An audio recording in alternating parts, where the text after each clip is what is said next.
Don't forget to donate to One Ummah and its ongoing sadaqah. Support and share the amazing rewards of every project they are a part of. Remember, it's 100% donation policy. Donate now.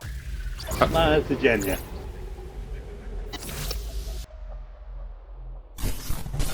Assalamu alaikum guys, and welcome to another episode of Smile to Jannah. No, I'm not being held in some Russian hostage situation. I'm trying a new set. Let me know what you guys think. But let's jump into the topic that's very important, and that is a few days ago, you guys probably remember there was a mass shooting that took place in America. Yes, indeed, 4 people were killed, and one of them was a police officer called Didarul Islam. No second guesses what his religion is. He was a Muslim, and he was an immigrant, and he was Bangladeshi. Ladies and gentlemen, this was an individual who had a wife, a pregnant wife, might I add, and 2 young children. And he was amongst the 4 people that was shot dead. Now, living in America, knowing the anti-immigrant vibe that we're seeing at this moment in time, that anyone who is not the color white is being discriminated against, because of our friend Donald Trump, who, might I add, in a latest clip said he did not have the privilege of going to Epstein's island. I don't know who would call going to the island a privilege, and clearly denying that he went there when we all know he's been there many, many times, and there's many, many pictures, and we know, well, we can assume that's the reason why he is still supporting and hell-bent against Israel, when even many European countries are admitting what Israel is doing is a clear-cut war crime and absolutely barbaric. But they clearly have something on my man. No second guesses what it could be. So this was an individual that laid down his life for the American people. Let's be honest, because he tried to stop this individual. And when I was scrolling through the news, you know what I saw? I saw, because the news were addressing him by his surname, they were saying Islam has saved, or rather Islam has laid down his life. Islam has done this. Islam was a police officer of New York City, ladies and gentlemen. I kid you not. This is something that you simply cannot make up. A religion, a group of people that they are holding down, yet they are forced to announce to the world Islam. This is not Islam Makachev. This is Islam.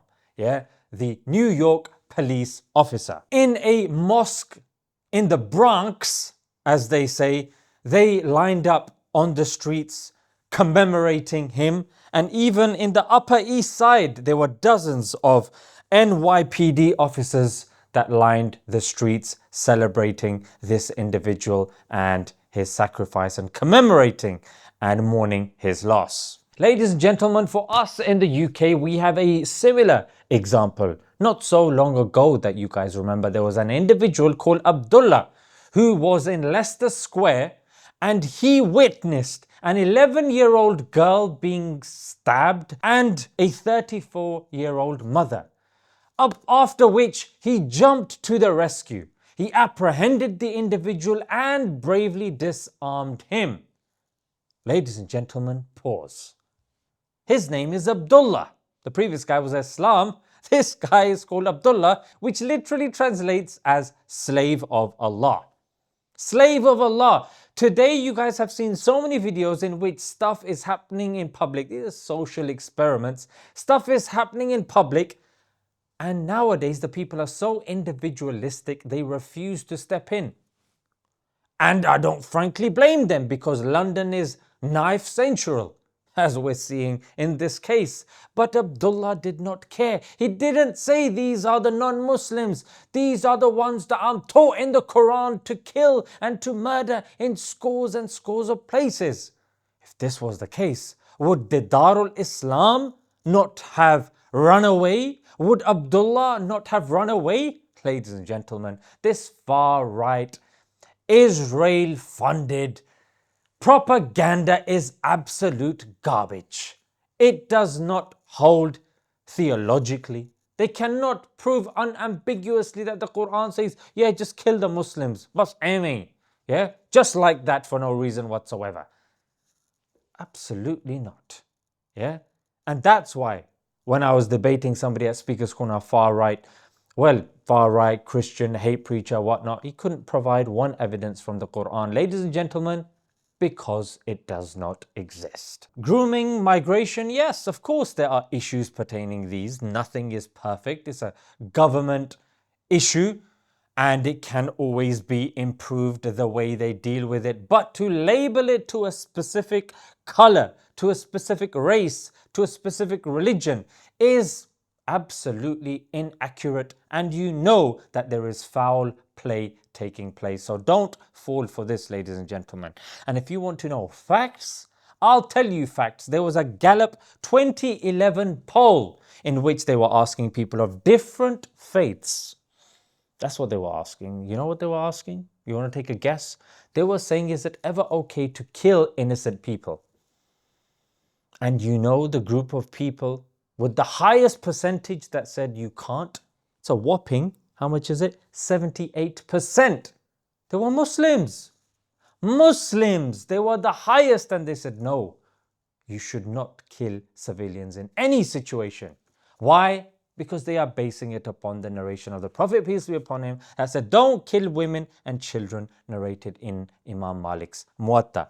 Ladies and gentlemen, if we actually look at the facts, yeah, in the UK in 2017, you had the most terrorist attacks that took place. There were 3. And you know the total amount of people that were killed, that were murdered? 1 is too much. But we're talking facts here. You know how many? 36. 36 people were killed. But ladies and gentlemen, 5,000 deaths occur just by accidentally falling over. You know what I'm trying to say? This threat has been exacerbated, and the Muslims and the people of color have been otherized. Why? Because certain people have it within their interests to have a scapegoat.